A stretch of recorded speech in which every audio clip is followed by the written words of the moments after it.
Magnetic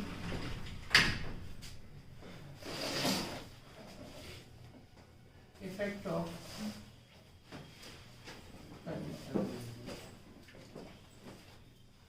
देखोगे, try to understand this part, magnetic effect of current. Next part of this is magnetic force. तो magnetic field के बारे में हमने देखा था कि मैग्नेटिक फील्ड क्या होता है. मैग्नेटिक फोर्स मींस जो फोर्स एग्जर्ट होता है किसी भी मैग्नेट के द्वारा. इधर यू कैन से दैट वो इलेक्ट्रोमैग्नेट भी हो सकता है और बार मैग्नेट भी हो सकता है. यस, आप परेशान नजर आ रहे हैं. व्हाई? आपके चेहरे पे परेशानी दिख रही है. आप क्यों? Why? What is the reason? ठीक है, तो देखो यहाँ पे ध्यान दीजिए. मैग्नेटिक फोर्स मींस एक तरह का ये फोर्स है, किसी भी इलेक्ट्रोमैग्नेट के द्वारा भी लग सकता है as well as bar magnet के थ्रू भी लग सकता है. इफ यू टॉक अबाउट कि बार मैग्नेट और इलेक्ट्रोमैग्नेट, तो देखो इलेक्ट्रोमैग्नेट क्या होता है? टेम्पररी मैग्नेट होता है. As I had already discussed with all of you कि electromagnet is a type of temporary magnet, means for some time the magnetic property is induced in that electromagnet after passing electric current inside that wire, if that wire behaves as an electromagnet. This point is clear to you or not? So this is the main concern that you need to understand here कि जो भी electromagnets होते हैं उसके द्वारा भी force generate होगा. That would be also known as magnetic force. And जो बार मैग्नेट होते हैं, बार मैग्नेट मींस फॉर जिसकी मैग्नेटिक प्रॉपर्टी हमेशा क्या होती है, जिस मैग्नेट की मैग्नेटिक प्रॉपर्टी हमेशा परमानेंट होती है. तो that you can say that is considered under the category of bar magnet. तो these two types of magnet exert magnetic force if they have the magnetic property. तो magnetic property अगर उसके पास है किसी भी सब्सटेंस के पास, तो क्या करेगा? मैग्नेटिक फोर्स अप्लाई करेगा. और मैग्नेटिक फोर्स की अगर हम बात करें तो मैग्नेटिक फोर्स किसी भी मैग्नेट के द्वारा अप्लाई किया हुआ फोर्स है. तो force applied by the magnet, तो type of force applied by a magnet is known as magnetic force. So either magnet can be what, both magnet, that you can say that electromagnet as well as bar magnet. You can talk about this दोनों, ये electromagnet भी हो सकता है and this can be bar magnet also. The magnetic force applied by a magnet, either it can be bar magnet or a electromagnet also. So next point of this is the force applied by a magnet is known as magnetic force. ठीक है, तो F is equal to what you can say that F, this magnetic force is a vector quantity as all of you know. तो F vector से denote करेंगे. F vector होता है आपका Q into V. ठीक है, Q V cross V, Q into V cross V. समझ में आया? और V cross V को लिखते हैं Q V V sin theta, इसलिए कि ये क्रॉस प्रोडक्ट होता है. तो ये F वेक्टर का मैग्नीट्यूड हो जाता है. This is the magnitude of F vector और ये हो जाएगा QVV sin theta. What about Q? Charge on any particles जो क्या कर रहा है? मैग्नेट की तरह बिहेव कर रहा है. सपोज इलेक्ट्रॉन आपको यहाँ से ये मूव कर रहा है.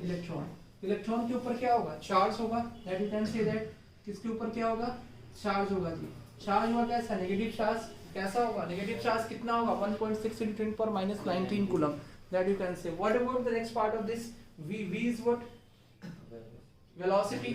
ठीक है, मतलब इसका मूवमेंट का वेलोसिटी, मूवमेंट करने का जो रेट है वो क्या है? Velocity means what? The distance per unit means displacement per unit time is known as velocity. As all of you know about this, na? Displacement per unit time is called velocity. This point is clear. तो means कि इस electron move कर रहा है, इसका path, whatever would be the path of that electron, we don't require that, but the main concern is that कि उसकी velocity कितनी होगी. ये path circular भी हो सकता है, as you can see path जो है parabolic भी हो सकता है. इलेक्ट्रॉन का मूवमेंट जो है वो जनरली सर्कुलर पाथ में होगा, इसलिए आपको लिखा गया QVV sin थीटा. और सर्कुलर हमने लिखा है सर्कल की तरफ मूव करेगा. ठीक है, किसी भी एटम्स में इलेक्ट्रॉन का मूवमेंट कैसा होता है? सर्कुलर होता है, आप देख सकते हैं. ठीक है, तो QVV sin थीटा. तो V is the velocity. B, what about B? B is the magnetic field here. तो B you can say that this is a magnetic field. Clear है सबको? नेक्स्ट इसको लिखोगे, it is a vector quantity. कैसा है? It is a vector quantity. It is a vector quantity. यहाँ पे Q के बारे में आप लिख लो. Q है आपका चार्ज, V है वेलोसिटी एंड B है आपका magnetic field. And sine theta, sine theta किसके बीच में एंगल है जी? साइन थीटा, ये काफी इंपॉर्टेंट है। What about sine theta? Theta is the angle between, theta is the angle between, you can say that theta is the angle between V and B, V और B के बीच में angle है, ठीक है। Theta is the angle between V and B, ठीक है। V means velocity vector as well as magnetic field vector. देखो मान लो अगर मैग्नेटिक फील्ड इस डायरेक्शन में है, ठीक है जी, इस डायरेक्शन में है, तो होगा मैग्नेटिक फील्ड का डायरेक्शन ये हो जाएगा आपका मैग्नेटिक फील्ड लाइंस का, और इसकी वेलोसिटी इस डायरेक्शन में है, सपोज इलेक्ट्रॉन की या कोई भी चार्ज पार्टिकल की वेलोसिटी। तो देखो ये जो थीटा होगा उसके बारे में हम आपको बता रहे हैं, v जो होगा वो क्या होगा? थीटा। थीटा जो होगा v और b के बीच का एंगल है, तो वेलोसिटी वेक्टर का, तो ये आपका हो जाएगा theta. This you can say that ये आपका हो जाएगा theta. This point is clear to you और नॉट? ये आपका हो जाएगा theta, velocity vector as well as this is your b vector, ठीक है जी, और ये आपका हो जाएगा वेलोसिटी वेक्टर। इन दोनों के बीच का जो एंगल होगा ये आपका हो जाएगा थीटा। किसी को कोई डाउट इसमें? यस, आपको कोई डाउट? ओके, तो नेक्स्ट पार्ट ऑफ दिस की वेक्टर क्वांटिटी है, तो अब इसका डायमेंशन लिख लेते हैं हम लोग। डायमेंशन, तो डायमेंशन क्या होगा? डायमेंशन ऑफ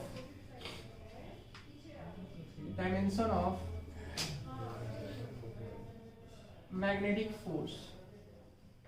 मैग्नेटिक फोर्स का डायमेंशन अगर हम लिखें तो क्या हो जाएगा? मैग्नेटिक फोर्स का डायमेंशन, तो F इज इक्वल टू, अब देखो QVV है आपका, QVV देख सकते हैं। तो व्हेन साइन थीटा, इसमें दो केसेस हैं वो भी देख लो, पहले डायमेंशन देख लो, उसके बाद दो केसेस इसमें देखेंगे। इसमें दो केसेस हैं, इसके इंपॉर्टेंट यहीं पे लिख देंगे। डायमेंशन देखिए आप, F is equal to QVV, इसलिए साइन थीटा आपका एंगल है। एंगल क्या होता है? डायमेंशन लेस होता है। फोर्स का डायमेंशन, तो यहाँ पे कूलम, ये कैसा फोर्स है? मैग्नेटिक फोर्स है। तो फोर्स का सबको डायरेक्शन पता है कि MLT-2 होता है, पता है ना, MLT-2, लेकिन इसका यहाँ पे क्या हो जाएगा? मैग्नेटिक फोर्स का डायमेंशन। तो Q charge particle, Q is equal to क्या होता है जी? Q is equal to I is equal to Q into T, I is equal to Q upon T, ठीक है। तो Q इज इक्वल टू क्या हो जाएगा? I इंटू T, I का होता है एम्पियर, एम्पियर इंटू T का क्या होता है? टाइम, तो 80 हो जाएगा Q का, सबको पता है ना। और पूछा भी जाता है, Q का डायमेंशन पूछ ले जाते हैं एग्जाम में। Q मींस चार्ज, चार्ज का डायमेंशन क्या होगा जी? 80 A1 T1, ठीक है ना जी, समझ में आ रहा है। इनटू V, वेलोसिटी का डायरेक्शन क्या होगा? डायमेंशन, वेलोसिटी का dimension. If you talk about the dimension of velocity, yes, LT minus 1, इसलिए कि एक्सेलरेशन का LT-2 होता है। LT-1 क्यों? इसलिए कि वेलोसिटी क्या होता है? Displacement upon time, displacement means L upon time, तो L अपॉन T, तो L इंटू T-1। देखो ना अब V इज इक्वल टू क्या होता है? D upon T, displacement upon time, displacement का क्या हो जाएगा? लेंथ अपॉन T, तो this becomes LT-1। This you can write down ना, LT-1। Yes, this point is clear? Yes, this point is clear to all of you, I think clear है ना। तो this becomes AT, तो ये आपका हो जाएगा, this you can write down LAT, और ये T इंटू T-1, ये क्या हो जाएगा? T0, तो this you can write down. तो इसको ऐसे भी लिख सकते हो आप, M0 L0 L1 and T0। Clear है सबको? क्लियर है? समझ में आया? तो अब देखो यहाँ से एक चीज आपको कंक्लूड हुआ, डायमेंशन से you can conclude from here कि magnetic force depends on which factor? Magnetic force depends on the length of the conductor, length of the wire in which the current is flowing also. So what is the length of the wire here? The length of the wire में current कितना है? So this magnetic force depends on the current flowing in the wire. This point is clear ना? So current flowing in the wire. If the length of the conductor would be large, then in that case magnetic field के अगर बारे में बोल, magnetic force के, magnetic force क्या हो जाएगा? लेंथ के ऊपर डिपेंड करेगा ना। अगर लेंथ काफी ज्यादा है, बड़ा है, लेंथ काफी ज्यादा बड़ा है, तो मैग्नेटिक उसमें अगर करंट फ्लो कर रहा है तो करंट का अमाउंट के ऊपर भी डिपेंड करता है, करंट के ऊपर भी डिपेंड करेगा और लेंथ ऑफ द वायर के ऊपर भी डिपेंड करेगा मैग्नेटिक फोर्स। क्लियर है आपको? देखो यहाँ पे ए भी आया है और एल भी आया है। अब ये डायरेक्टली प्रोपोर्शनल होगा कि इनवर्सली प्रोपोर्शनल होगा वो हम लोग देखेंगे, लेकिन आपको पहले ये पॉइंट को समझना है कि लेंथ ऑफ द वायर के ऊपर भी डिपेंड करेगा as well as area of the cross section. This point is clear ना? इसमें बी का तो पता लिखा ही नहीं था। यस, बी क्यू का लिखा, बी का लिखा, बी का। अच्छा हाँ, बी का भी नहीं, बी का नहीं लिखा हम लोगों ने, तो बी का क्या हो जाएगा? बी का, सॉरी बी का नहीं लिखा ना, हाँ तो ये इसके ऊपर तो डिपेंड करेगा, बी का क्या हो जाएगा? बी का, बी क्या होता है जी? पहले बी निकालने में तो एफ में अपॉन बी का क्या टेंशन होता है? बी का फॉर्मूला मैग्नेटिक फील्ड, हाँ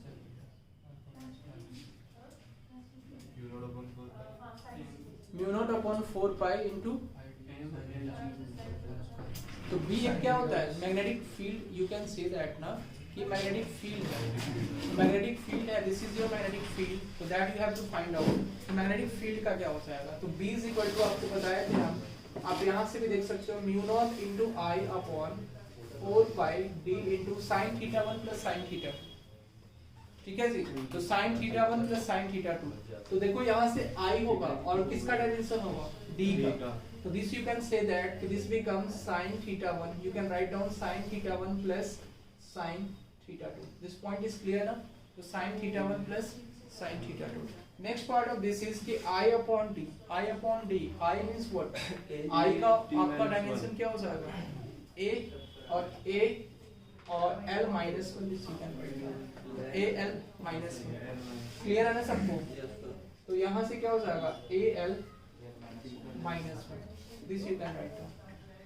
यहाँ से क्या हो जाएगा आपका डायमेंशन? A L minus 1, इसका मतलब लेंथ के ऊपर यहाँ पे जो है डिपेंड नहीं करेगा। डायमेंशन वाइज अगर हम देखें तो L0 और A की पावर 2 हो जाएगा, यानी प्रॉपर जो है मैग्नेटिक फोर्स करंट के ऊपर डिपेंड करेगा, current.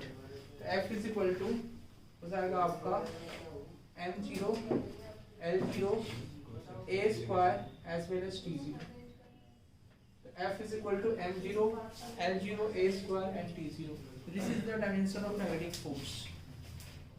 next part of this there are two cases involved in this। F is equal to, if you are writing this कि QBV sin theta, तो when sin theta is equal to 0 degree, तो when sin theta is equal to 90 degree। तो देखो case number 1 इसमें देखेंगे हम लोग, try to understand this part। Case number 1, if you talk about case number 1, तो when theta is equal to 0 degree, तो theta जब आप 0 डिग्री लेंगे तो मैग्नेटिक फोर्स क्या हो जाएगा?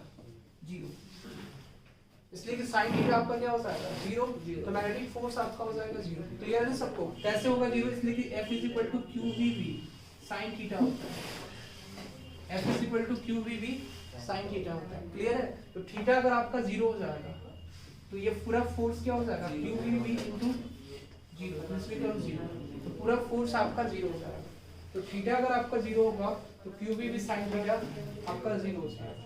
तो इस केस में अब हम लोग क्या बोलेंगे कि जब भी मैग्नेटिक फील्ड का जो डायरेक्शन है, suppose the direction of magnetic field is this, और वेलोसिटी का भी सेम ही डायरेक्शन में होगा, वेलोसिटी अगर सेम डायरेक्शन में है तो उसके ऊपर मैग्नेटिक फोर्स अप्लाई होगा नहीं, तो V का भी डायरेक्शन सेम है एज वेल एज B का डायरेक्शन भी सेम है, तो V as well as B means magnetic field as well as velocity का डायरेक्शन जो है पार्टिकल का वो सेम डायरेक्शन में होगा, तो उस केस में इसके ऊपर कोई मैग्नेटिक फोर्स नहीं लगेगा। तो थीटा जब 0 होगा तो कोई मैग्नेटिक फोर्स नहीं होगा। Case number 2 we have to understand here. Case number 2 is when theta is equal to 90 degree, if you talk about this when theta is equal to 90 degree, this point is clear na? So when theta is equal to 90 degree, what you can say, F is equal to QVV sin 90 degree, F is equal to Q into V sin 90 degree, ये आपका हो जाएगा QVV, ठीक है जी। तो F क्या हो जाएगा आपका? QVV। तो F QVV कब होता है? मींस F जो है मैक्सिमम कब होता है? जब आपका B जो है, B मींस मैग्नेटिक फील्ड के परपेंडिकुलर होगा आपका वेलोसिटी वेक्टर। तो वेलोसिटी वेक्टर जो है मैग्नेटिक फील्ड के परपेंडिकुलर होगा, तब जाके वहां पे मैग्नेटिक फोर्स क्या होगा? मैक्सिमम होगा। तो क्वेश्चन आपका आता है magnetic force is maximum at F is equal to या at theta is equal to 90 degree. यहाँ पे मैग्नेटिक फोर्स आपका मैक्सिमम हो जाएगा, ठीक है। तो you can say that maximum magnetic force, maximum magnetic force अगर मिनिमम मैग्नेटिक फोर्स की बात करें तो माइनस क्यू भी होगा, तो 180 डिग्री पे क्या होगा, मिनिमम हो जाएगा। तो थीटा मींस दोनों जब अपोजिट होंगे, this is your B direction, ठीक है, और ये आपका वी डायरेक्शन हो जाएगा। तो यहाँ पे जो मैग्नेटिक फोर्स होगा एफ एम वो क्या हो जाएगा, नेगेटिव, और नेगेटिव ये आपका हो जाएगा मिनिमम। क्लियर है नहीं सबको? इसलिए मिनिमम होगा, what you can say this will be minimum. ये मिनिमम कब होगा, जब theta is equal to 180 degree होगा। तो you can say that here कि f is equal to QVV into sin 180 degree, और sin 180 degree is equal to -1, तो f is equal to minus QVB. This you can write down, f is equal to minus QVB. This point is clear to all of you or not? सबको clear है? तो यहाँ पे आपका magnetic field क्या, magnetic force क्या हो जाएगा, मैग्नेटिक फोर्स मिनिमम हो जाएगा कब, जब मैग्नेटिक फील्ड का और वेलोसिटी का डायरेक्शन क्या होगा, एक दूसरे के अपोजिट होगा। Yes, this point is clear to all of you और नॉट? आपको क्लियर है? किसमें? इसमें हाँ, थीटा 180 डिग्री होगा। ठीक है, यही तो लिखना है आपको, यहाँ पे थीटा क्या होता है 180 डिग्री, थीटा 180 डिग्री। समझ में आया सबको? Right down all this point, सब लोग इसको लिखेंगे, उसके बाद आगे हम पढ़ेंगे।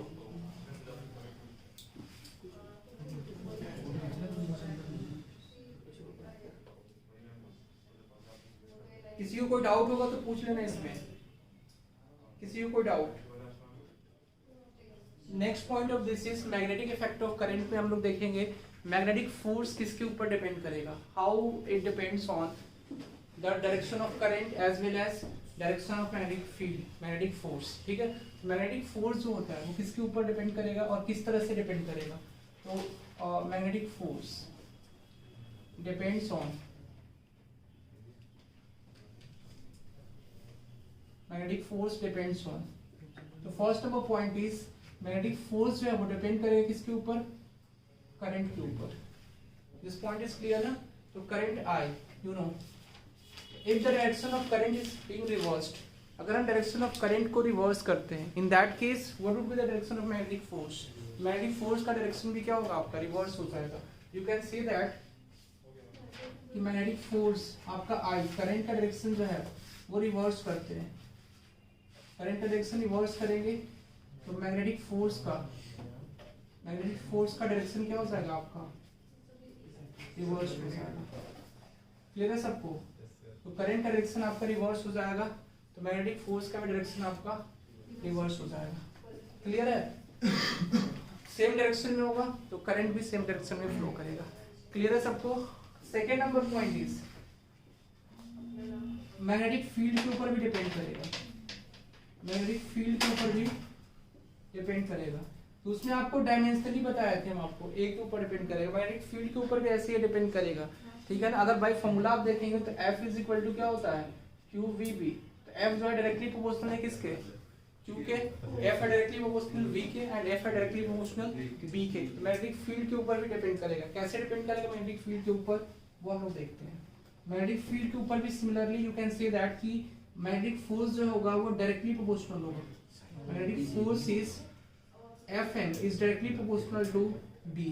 ठीक है, ये आपका हो जाएगा Fm is directly proportional to I and Fm is directly proportional to V। तो Fm क्या हो जाएगा, मैग्नेटिक फील्ड के डायरेक्टली प्रोपोर्शनल होगा। दिस पॉइंट इज क्लियर ना? ये मैग्नेटिक फोर्स हो जाएगा। ठीक है, अब हम लोग देखते हैं Fleming left hand rule.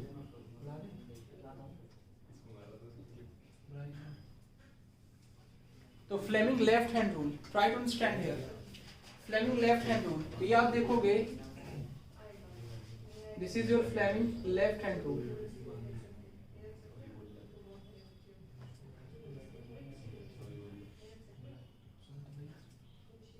This you have to understand here.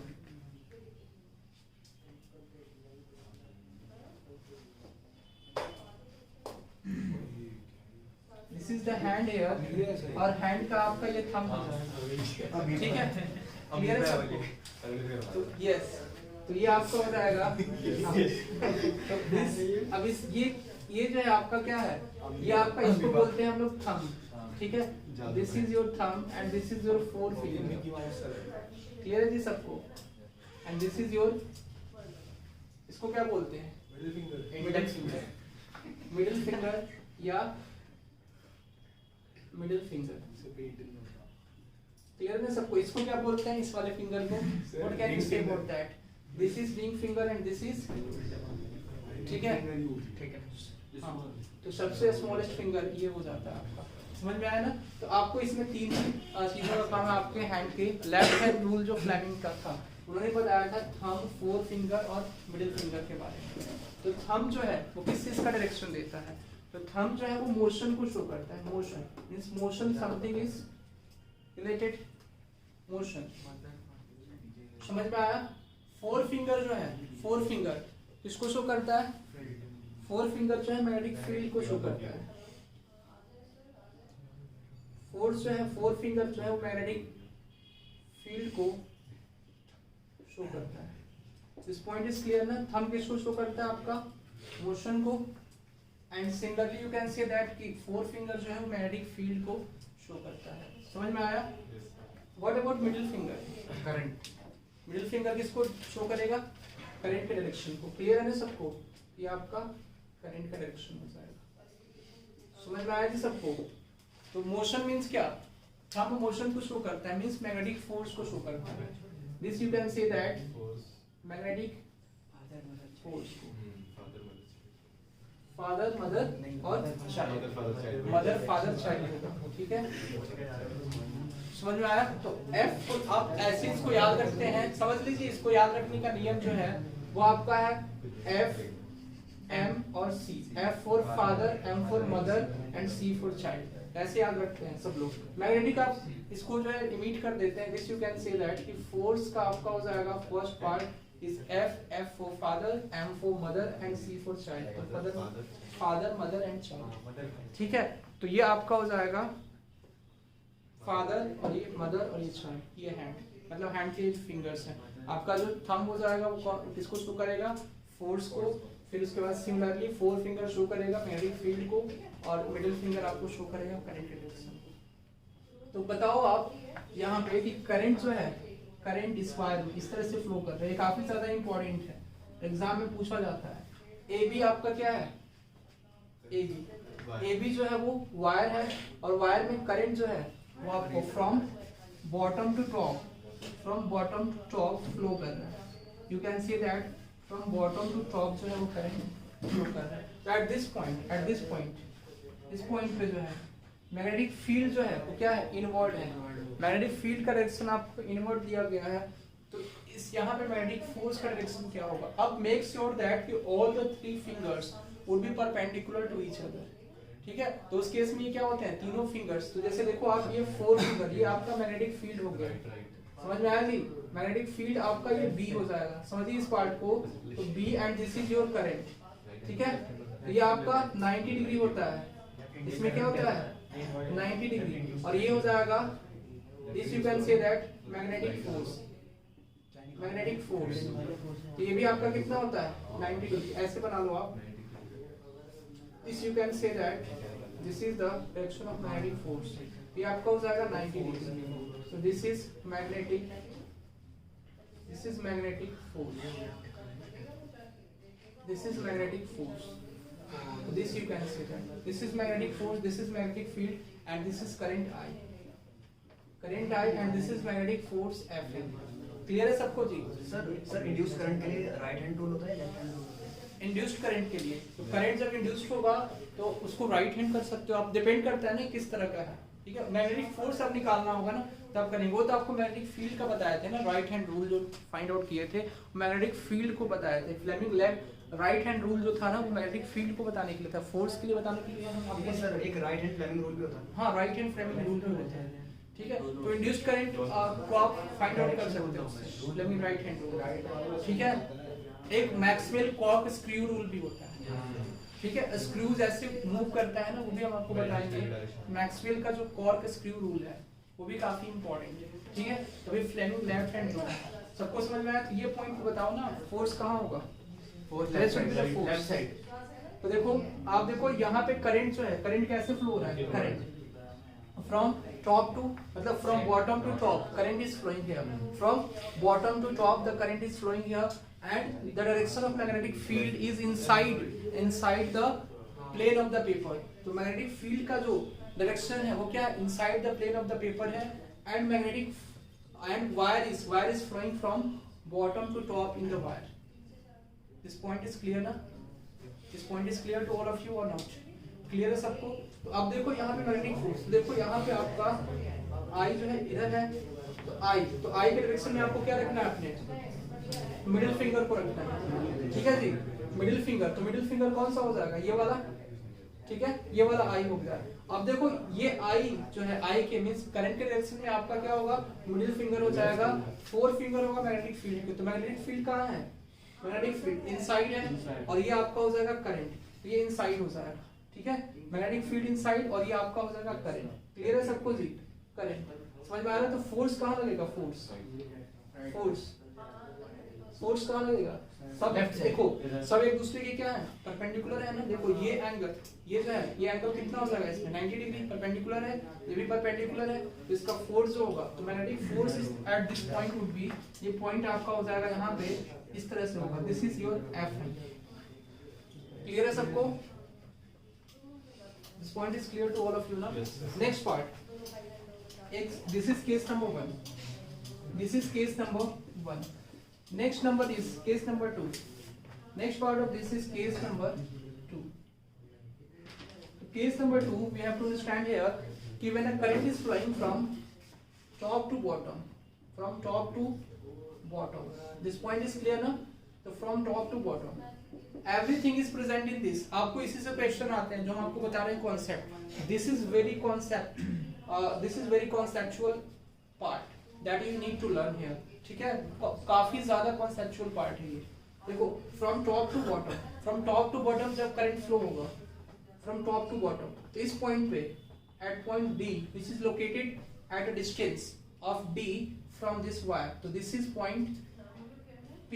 Suppose you can take here point P. So this is located at a distance d from this wire, and the current is flowing from top to bottom in this wire. So what would be the direction of magnetic field in this case? You have to find out this part. तो इस case में आपको magnetic field का direction क्या होगा, ये आपको find out करना है। फोर्स किस साइड, ठीक है, मैग्नेटिक फोर्स किस साइड में लगेगा, इस पॉइंट पे। तो देखो अब इसके पहले जो है आपको मैग्नेटिक फील्ड का डायरेक्शन हम देते हैं। मैग्नेटिक फील्ड का डायरेक्शन हो जाएगा outward the plane of the paper, outward the plane of the paper. तो इस केस में क्या होगा, मैग्नेटिक फोर्स का डायरेक्शन, तो similarly you can say that left.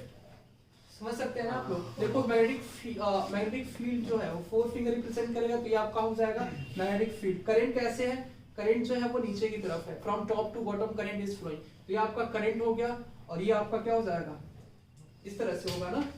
Current जो है कैसे फ्लो हो रहा है, इस तरह से, और मैग्नेटिक फील्ड जो है आपका outward the plane of the paper है, ठीक है, outward the plane of the paper, ये आपका मैग्नेटिक फील्ड हो गया। समझ में आ रहा है सबको? मैग्नेटिक फील्ड हो गया, और ये आपका जो है वो करंट हो गया, from top to bottom current is flowing. तो what would be the direction of magnetic force? तो मैग्नेटिक फोर्स का डायरेक्शन कहाँ हो जाएगा, आपका लेफ्ट साइड में, ठीक है। लेफ्ट साइड में क्या हो जाएगा आपका मैग्नेटिक फोर्स का डायरेक्शन, ये आपका लेफ्ट साइड में हो जाएगा। इस तरह से डायरेक्शन होगा आपका मैग्नेटिक फोर्स का, that you can say that the direction of magnetic force should be in this direction. Clear है सबको? समझ में आया? इसमें किसी को कोई doubt? Okay, right down all this point, and after that we will proceed to the solenoid. Solenoid के ऊपर भी हम लोग देखेंगे कि क्या क्या उसमें होता है, ठीक है। सोलेनॉइड काफी ज्यादा इंपॉर्टेंट भी है, इसको लिखिए मैग्नेटिक फोर्स किसके किसके ऊपर डिपेंड है।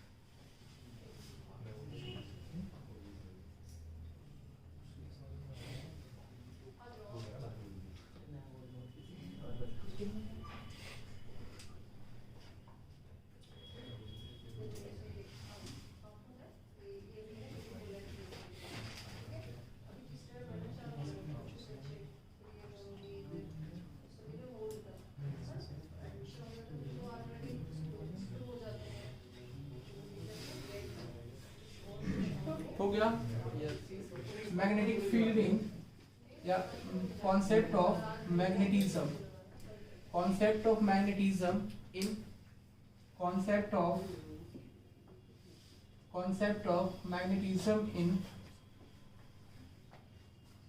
medicine या in medical science, ठीक है। ये भी काफी ज्यादा इम्पोर्टेंट है। तो देखो जैसे भी नर्व्स इम्पल्सेस होते हैं, try to understand this part, nerves impulses जो हमारे बॉडी में जनरेट होते हैं, तो सिग्नल्स, न्यूरॉन्स जो है सिग्नल जनरेट करते हैं, उसमें भी क्या होता है, इलेक्ट्रोमैग्नेटिक वेव ही प्रोड्यूस होते हैं। As you can say that magnetic property induced होती है कि न्यूरॉन्स एक दूसरे से कनेक्टेड होते हैं, ठीक है। एक सिनैप्स एक्सॉन एंड उनमें प्रेजेंट होता है, as you know, all of you are aware of this. तो न्यूरॉन्स जो होते हैं जो आपके सिग्नल्स कैरी करते हैं थ्रू आउट योर बॉडी, ठीक है, तो वो न्यूरॉन्स आपके होते हैं। तो उसमें भी क्या होता है, जब कोई भी स्मॉल करंट भी आपका मूव करता है, ठीक है, अगर उसमें वेलोसिटी होगी तो वो मैग्नेटिक फील्ड प्रोड्यूस करेगा। दिस पॉइंट इज क्लियर ना। तो अब देखो मैग्नेटिक फील्ड जो है प्रोड्यूस करेगा वो करंट, स्मॉल करंट। तो मेडिकल साइंस में इसका हम यूज करते हैं एमआरआई के फॉर्म में। जैसे भी किसी भी पार्ट्स का, बॉडी का कोई भी पार्ट स्पेशली जो है वो ब्रेन के जो नर्व्स हो गए यानी न्यूरॉन्स हो गए डैमेज हो गए, या बॉडी का कोई भी पार्ट जो है आपका डैमेज हो रहा है, तो एमआरआई टेक्निक होता है, एमआरआई टेक्निक। इसमें क्या करते हैं हम लोग, मैग्नेटिक फील्ड प्रोड्यूस करके उस ऑर्गन को डिटेक्ट करते हैं कि कहाँ पे जो है उस ऑर्गन में प्रॉब्लम है। तो यहाँ पे क्लियर इमेजिंग बनती है, इसको बोलते हैं magnetic resonance. This is known as magnetic resonance imaging technique, imaging technique.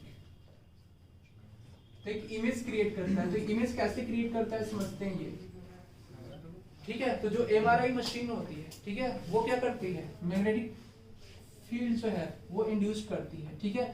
तो मैग्नेटिक फील्ड जो है उस एरिया में, उस रीजन में जहाँ पे आपको प्रॉब्लम है, जिस ऑर्गन में प्रॉब्लम है या जिस ऑर्गन का आपको मतलब जो आपको प्रॉब्लम है उसके अकॉर्डिंग जो डॉक्टर डिटेक्ट करता है उस ऑर्गन को, ठीक है, चेकअप कराता है, उसके बाद ऑर्गन को डिटेक्ट करता है।